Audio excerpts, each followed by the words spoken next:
Hello dear students.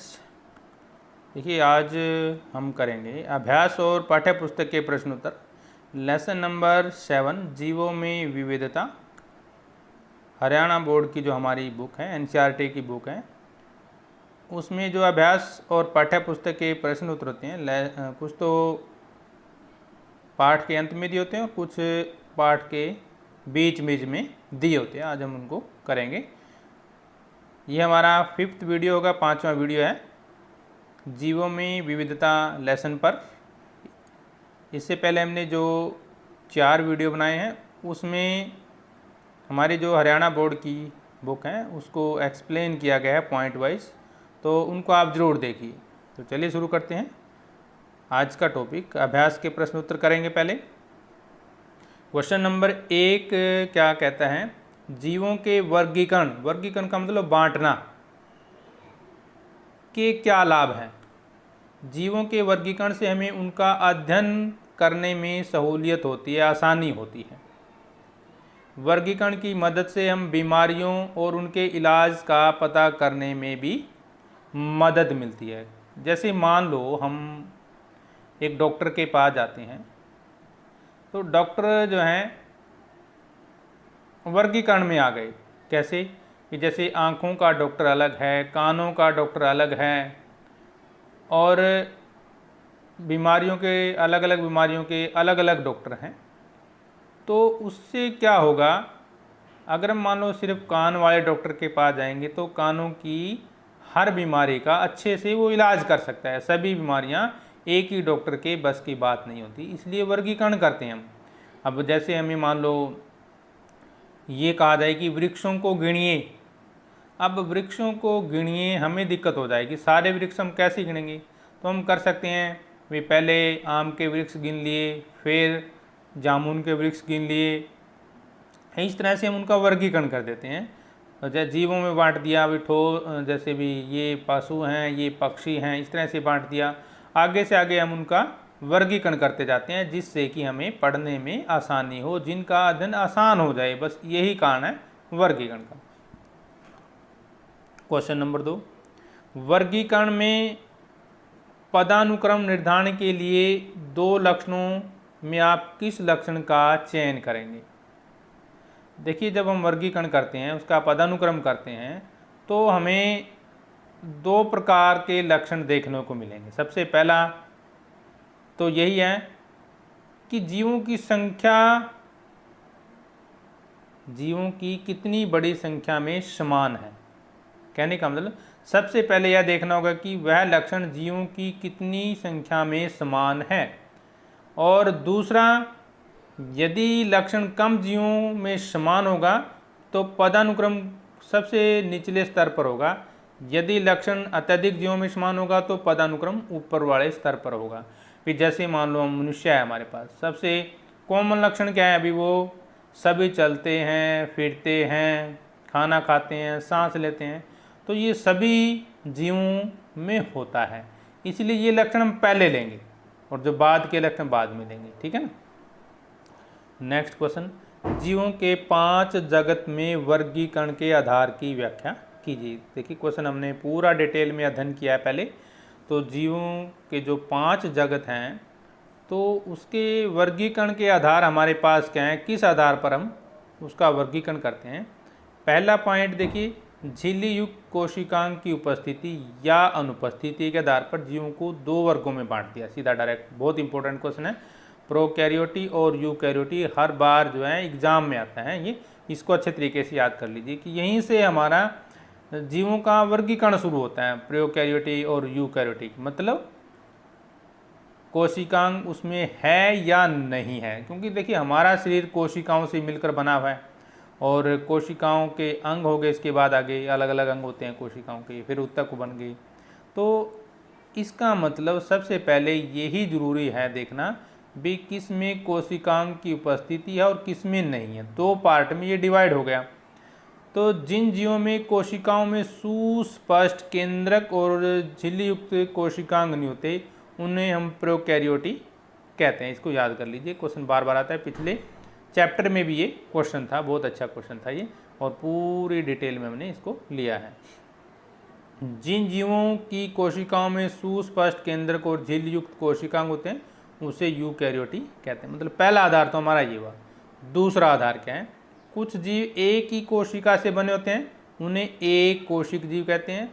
जो जीव एक से अधिक कोशिकाओं के बने होते हैं उन्हें बहुकोशिक जीव कहते हैं। मतलब अमीबा, पैरामीशियम एक कोशिक जीव हो गए, कुछ इस तरह से बांट दिए बहुकोशिका में हम भी आ जाते हैं, सारे जीव जगत आ जाता है हमारा। तो यानी कि 2 पार्ट हो गए हमारे। तीसरा लक्षण क्या है? जो जीव अपना भोजन स्वयं बनाते हैं उन्हें स्वपोषी, जैसे पेड़ पौधे, और जो जीव किसी दूसरे जीव से अपना भोजन प्राप्त करते हैं परपोषी, जैसे हम हैं।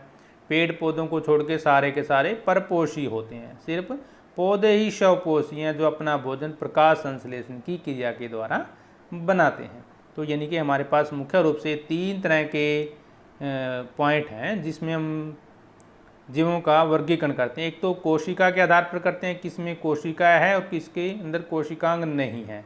दूसरा हम करते हैं उसमें एक कोशिका है या 2 कोशिका है। तीसरा क्या लेते हैं?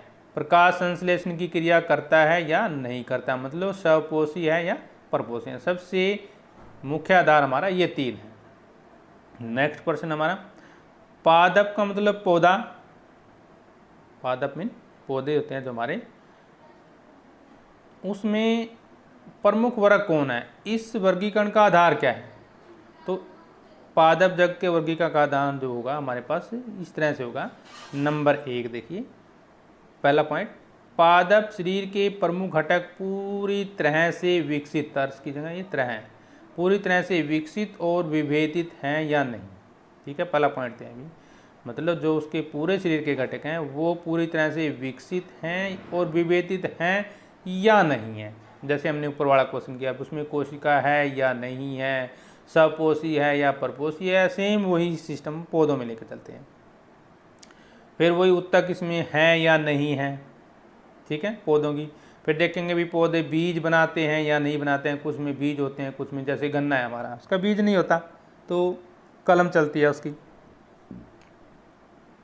बीज फल के अंदर विकसित होते हैं या नहीं, जैसे आम है, बीज जो है फल के अंदर विकसित हो रहा है। कुछ है जिसमें बीज बाहर ही होता है, कुछ ऐसे भी होते हैं हमारे पास। बीज में एक पत्र है या 2 पत्र हैं, जैसे यदि आप फाड़ के देखेंगे, एक बीज पत्री सिर्फ एक ही बीज होता है। द्विबीज पत्री जिसमें 2-2 बीज होते हैं, एक ही, इनके 2 पार्ट में बच होते हैं। किंगडम प्लांटी को इन डिवीजन में बांटा गया है, थैलेफाइटा, ब्रायोफाइटा, टेरिडोफाइटा, जिम्नोस्पर्म, एंजियोस्पर्म। ये भी बहुत इंपॉर्टेंट क्वेश्चन है हमारे पास, इसको भी डिटेल में लेंगे अभी। क्वेश्चन नंबर 5, जंतुओं और पौधों के वर्गीकरण के आधारों में क्या अंतर है? देखिए ये सीधा सा पॉइंट है। वैसे ही आपको जंतु और पौधों में अंतर क्या है, उसके जो वर्गीकरण किया है उसमें अंतर क्या है।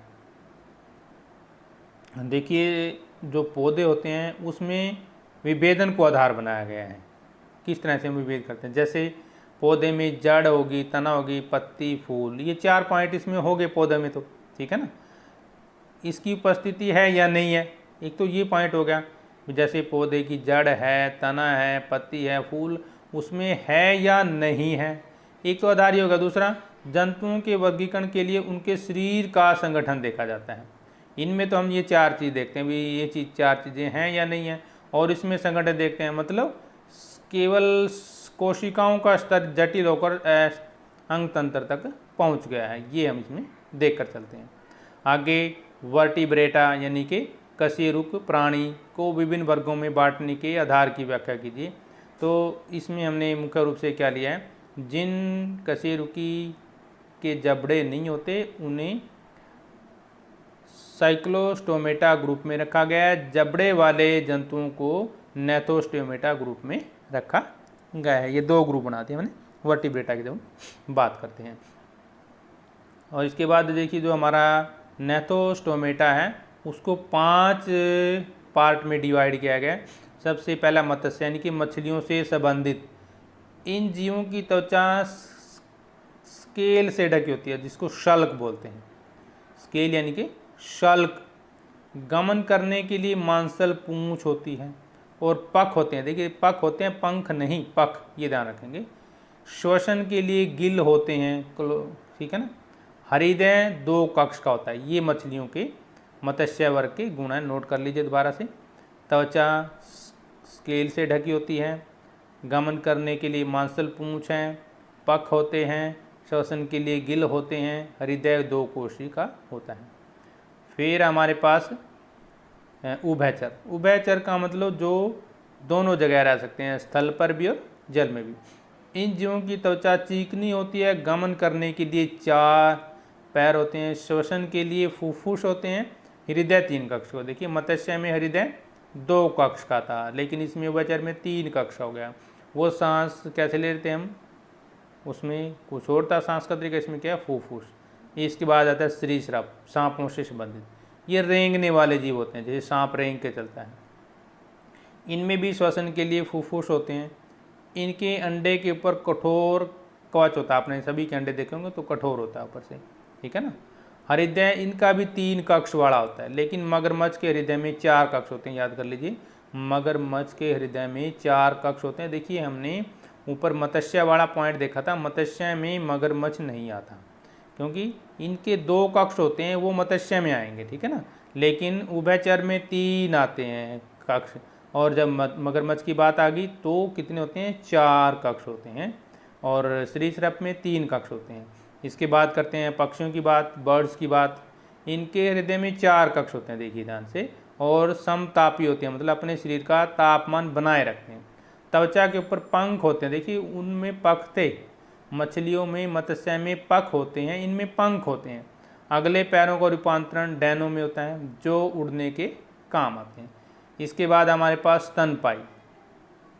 स्तनपायी क्या होता है, ऐसे जीव जो अपने बच्चों को अपना दूध पिलाते हैं, उसको हम स्तनपायी कहते हैं। त्वचा के ऊपर रोए होते हैं, त्वचा में स्वेद ग्रंथियाँ होती हैं, तेल ग्रंथियाँ होती है, मादा में स्तन ग्रंथियाँ होती हैं, जिनमें निकले दूध से शिशु का पोषण होता है। ये जंतु शिशु को जन्म देते हैं। स्तनपायी जितने भी हैं, मतलब अपने बच्चों को दूध पिलाने वाले जीवों को स्तनपायी कहते हैं। अब करते हैं पाठ्य पुस्तक के प्रश्न उत्तर। पहला प्रश्न, हम जीवधारियों का वर्गीकरण क्यों करते हैं। भाई देखिए बार बार बात आ रही है, वर्गीकरण क्यों करते हैं, ताकि जीवों का अध्ययन आसान हो जाए, किसी चीज़ को पढ़ना आसान हो जाए। अब देखिए जैसे हम मान लो पढ़ने की बारी आती है, तो साइंस है हमारी, उसको पार्टों में डिवाइड कर दिए, ये पहला पार्ट है, ये दूसरा पार्ट है, ये तीसरा पार्ट है, ये चौथा पार्ट है। तो इस तरह से डिवाइड करके यदि हम पढ़ेंगे तो आसानी हो जाती है। मान लो क्वेश्चन है, पहले बड़े प्रश्न आ गए, फिर छोटे आ गए, फिर और छोटे आ गए, तो उससे जो है किसी भी वस्तु को या किसी भी चीज़ का अध्ययन करना आसान होता है। इसलिए हम वर्गीकरण करते हैं, यानी कि अध्ययन को सुविधाजनक बनाने के लिए एक ही पॉइंट है हमारे पास। क्वेश्चन नंबर 2, अपने चारों ओर फैले जीव होते हैं जो, उनके रूपों की विभिन्नता के 3 उदाहरण दें। विभिन्नता का मतलब वही विविधता से हम ले रहे हैं, अलग अलग एग्जाम्पल। देखिए हम मनुष्य के 2 पैरों से चलता है, सीधी सी बात है, और चिड़िया आकाश में पंखों से उड़ती है, मछली पानी में तैरती है, उनके गिल्स होते हैं। तो ये 3 अलग अलग, इनमें आप जो मर्जी लिख सकते हैं, इसमें यही नहीं है भी यही आपने लिखना है, कुछ भी लिख सकते हैं जो भी आपको आसान लगे। जीवों के लिए जो हम वर्गीकरण करते हैं, सबसे मूलभूत लक्षण क्या हो सकता है, उनका निवास स्थान या उनकी संरचना। देखिए निवास स्थान तो बदलता रहता है, ठीक है ना। कोई जीव आज यहाँ रह रहा है, कल वहाँ हो सकता है, ये तो चलायमान होते हैं जितने भी जीव होते हैं। पक्षियों के बारे में देखिए, कभी यहाँ है तो अगले साल पता नहीं कहाँ होंगे, तो वो तो मौसम के हिसाब से आगे पीछे जाते रहते हैं। लेकिन कोशिका की संरचना सबसे मूलभूत आधार है हमारे पास। क्वेश्चन नंबर 4, जीवों के प्रारंभिक विभाजन के लिए किस मूल लक्षण को अपनाया गया। देखिए बार बार वही क्वेश्चन है, तो कोशिका की रचना को ही सबसे मूल कारण बनाया गया, आधार बनाया गया है। किस आधार पर जंतु और वनस्पतियों को एक दूसरे से अलग रखा गया, मतलब जंतु और वनस्पति। नंबर 1, पौधे की बात जब हम करते हैं तो देखिए पौधे में कोशिका भित्ति पाई जाती है, ठीक है ना, और जंतु में कोशिका भित्ति नहीं पाई जाती। दूसरा लक्षण ये हो गया ना, ठीक है, ध्यान से देखिए। और इसमें पौधे अपना भोजन स्वयं तैयार करते हैं, देखिए जिसको हम प्रकाश संश्लेषण बोलते हैं। इनमें पर्ण हरित उपस्थित होते हैं और ये एक ही जगह पर रहते हैं, हिलते झुलते नहीं हैं। लेकिन इनका उल्टा हो जाएगा जंतुओं में, ये परपोषी होते हैं, इनके पौधों पर निर्भर हैं, ठीक है ना, भोजन स्वयं नहीं बना सकते।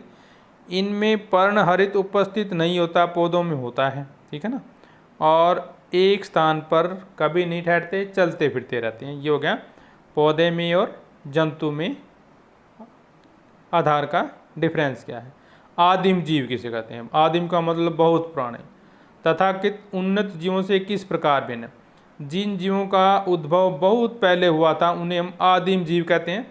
आदिम जीवों की संरचना सरल होती है, जबकि उन्नत जीवों की संरचना जटिल होती है, जैसे आज की बात हम करें। नेक्स्ट क्वेश्चन हमारे पास क्वेश्चन नंबर 7। क्या उन्नत जीव और जटिल जीव एक जैसे होते हैं? देखिए, देखने में वो एक जैसे होते हैं। उन्नत जीव और जटिल जीव एक, यदि हम देखने की बात करें तो वो एक जैसे होते हैं, लेकिन जीवों का विकास डार्विन के क्रमिक विकास के सिद्धांत के अनुसार हुआ। चार्ल्स डार्विन एक महान वैज्ञानिक हुए हैं जिन्होंने जीवों के बारे में काफ़ी अच्छी जानकारी दी, वो हम नेक्स्ट चैप्टर में पढ़ेंगे। जब पर्यावरण में परिवर्तन होता है तो कई जीव अपने आप को उसमें ढालने के लिए अपनी संरचना में परिवर्तन करते रहते हैं। तो जैसे हम देखिए, आपने घरों में छिपकली देखी होगी, सर्दियों में वो छिप जाती है तो उसने मौसम के अनुसार अपने आप को ढाल लिया। ऐसे ही जो सांप होते हैं वो भी, मतलब हर जीव कोशिश करता है कि अपने आप को ढाल ले, और जो जीव अपने आप को नहीं ढालता वो नहीं जीवित रहता। ऐसे जीव ऐसा करने में अधिक सक्षम होते हैं, वही जीव बच जाते हैं, बाकी जो हैं लुप्त हो। जैसे डायनासोर हैं, तो डायनासोर हम देखते हैं टीवी पे, बड़े बड़े डायनासोर हुआ करते थे। और जैसे हमारा गिद्ध है, चील है, कौवा है, इनकी जातियाँ भी विलुप्त होती जा रही हैं, क्योंकि ये अपने आप को वातावरण के अनुसार नहीं ढाल रही। तो जो अपने आप को नेचर के अनुसार, वातावरण के अनुसार नहीं ढालता, तो वो जीव जो है नष्ट हो जाते हैं, उनका काम नहीं होता कभी भी। अब इसमें एक एग्जांपल आप आज के टाइम में कोरोना का ही ले लीजिए। अब कोरोना बीमारी है, जो इससे नहीं बचेगा वो मारा जाएगा। यानी कि हमें एक दूसरे से सोशल डिस्टेंसिंग बनाकर रखनी होगी।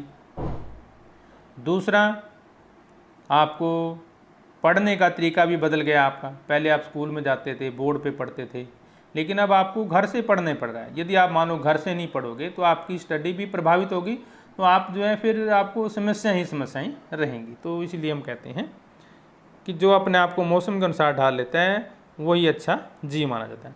अब मोनेरा और प्रोटेस्टा जैसे जीवों के वर्गीकरण के मापदंड के क्या आधार हैं?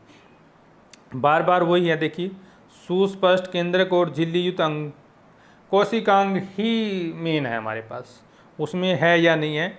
इसी आधार पर मोनेरा प्रोकैरियोटी होते हैं, जबकि प्रोटिस्टा यूकैरियोटी होते हैं।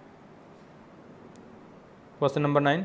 प्रकाश संश्लेषण करने वाले एक कोशिक यूकैरियोटी जीव को आप किस जगत में रखेंगे? देखिए, प्लांट है, ये प्लांटी में रखेंगे। वर्गीकरण के विभिन्न पदानुक्रमों में किस समूह में सर्वाधिक समान लक्षण वाले सबसे कम जीवों को और किस समूह में सबसे ज़्यादा संख्या में जीवों को रखा गया है? देखिए, बिल्कुल आसान है। स्पीसीज का मतलब जातियाँ, मनुष्य जाति, पशु जाति, इस तरह से जातियाँ। समान लक्षण वाले जीव सबसे कम जीव और जगत में सबसे अधिक जीवों को रखा गया है। सरलतम पौधों को किस वर्ग में रखा गया है? थैलोफाइटा। जो सबसे आसान है वो थैलोफाइटा होते हैं। देखिए, इंपॉर्टेंट क्वेश्चन है, टेरिडोफाइटा और फेनरोगेम में क्या अंतर है? टेरिडोफाइटा में जनन अंग अप्रत्यक्ष होते हैं, मतलब नहीं दिखते हमें, अप्रत्यक्ष होते हैं, और बीजों के निर्माण की क्षमता नहीं होती। जबकि फेनरोगेम में जनांग प्रत्यक्ष होते हैं और बीज का निर्माण करने की क्षमता उनमें होती है। Question number 13। जिम्नोस्पर्म और एंजियोस्पर्म एक दूसरे से किस प्रकार भिन्न? इंपॉर्टेंट क्वेश्चन है। जिम्नोस्पर्म की बात करते हैं पहले।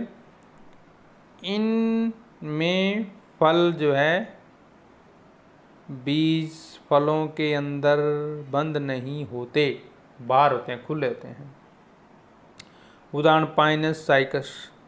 इनमें नग्न बीजी यानी कि अनावृत बीज पौधा भी कहा जाता है, नंगे बीज वाले पौधे। इनमें कोण बनते हैं, कोंज बोलते हैं इसको, इनके कोंज बनते हैं। एंजियोस्पर्म ढके होंगे, जब उसका उल्टा हो जाएगा, ठीक है ना, गेहूँ चावल, ठीक है ना। इनमें आवृत बीजों के पौधे भी, मतलब आवृत का मतलब ढके हुए, और इसमें फूल बनते हैं। ये हो गया जिम्नोस्पर्म और एंजियोस्पर्म में अंतर। अब देखिए, पेरीफेरा और सिलेंट्रेटा में अंतर। पेरीफेरा नंबर 1, इनकी शारीरिक संरचना बहुत आसान है, जिसमें ऊतकों का विभेदन नहीं होता। इसमें इनकी शारीरिक संरचना उच्च स्तर की होती है। 2, इनके पूरे शरीर में अनेक छिद्र होते हैं। इनके शरीर में देह गुहा पाई जाती है। हम अंतर कर रहे हैं पोरीफेरा और सिलेंट्रेटा में। 3 नंबर पॉइंट, इनके शरीर में नाल प्रणाली होती है और शरीर कठोर आवरण से ढका रहता है। इनके शरीर 2 परतों में आंतरिक और बाह्य बना होता है। 4, ये अचर हैं, किसी आधार से चिपके रहते हैं। ये मिलजुल कर समूह में रहते हैं, कोरल समूह में रहते हैं। हाइड्रा एकाकी रहता है। हाइड्रा नोट कर लीजिए, हाइड्रा एकाकी होता है। 5, ये स्थिर होते हैं, समूह पाए जाते हैं। 5, ये चल होते हैं, चल का मतलब चलने वाले, अकेले या समूह में भी पाए जा सकते हैं। पेरीफेरा का शरीर ऊतकों में विभाजित नहीं होता, जबकि सिलेंट्रेटा का गठन स्तर उच्च होता है। अब देखिए, एनिलेडा के जंतु ऑर्थोपेडा के जंतुओं से किस प्रकार भिन्न है। 1 नंबर में यदि आपने लिखना तो 1 पॉइंट लिखेंगे। एनिलेडा में संधिपाद पद नहीं होते, जबकि ऑर्थोपोडा में संधियुक्त पाद होते हैं। तो देखिए अंतर, फर्स्ट अंतर क्या है, इनका शरीर विपार्श्व सममिति त्रिकोरक और खंडयुक्त होता है। खंडयुक्त का मतलब टुकड़ों में होता है, ठीक है, होता है इनका भी खंडयुक्त है। इनमें विपार्श्व सममिति पाई जाती है। इनकी देहगुहा में अंतरंग पाए जाते हैं। इनमें खुला परिसंचरण तंत्र होता है, जिसके कारण देहगुहा रक्त से भरी रहती है। देहगुहा सीलोम की बजाय हीमोसील होता है, ठीक है। और नंबर 3, जीवों की संख्या बहुत कम और इस वर्ग में सबसे ज़्यादा। इसमें नेत्र नहीं होते, इसमें संयुक्त नेत्र होते हैं। इसमें आर नाल सीधी होती है और इसमें आर नाल कुंडलित होती है, कुंडली बनाई होती है उसमें, ठीक है ना। ये एक लिंगी या द्विलिंगी होती हैं। ये सिर्फ एक लिंगी, इसमें दोनों तरह के लिंग हो सकते हैं, लिंगी या द्विलिंगी। इनका परिचालन सूक, चूषक या पैरोपीडिया के द्वारा होता है।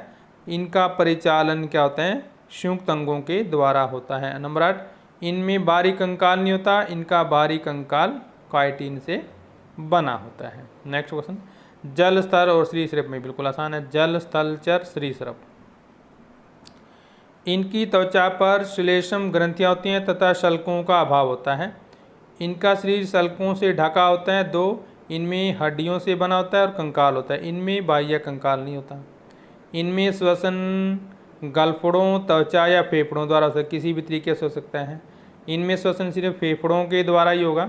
हम अंतर स्पर्श करें जल, स्थल, चर और सरीसृप में।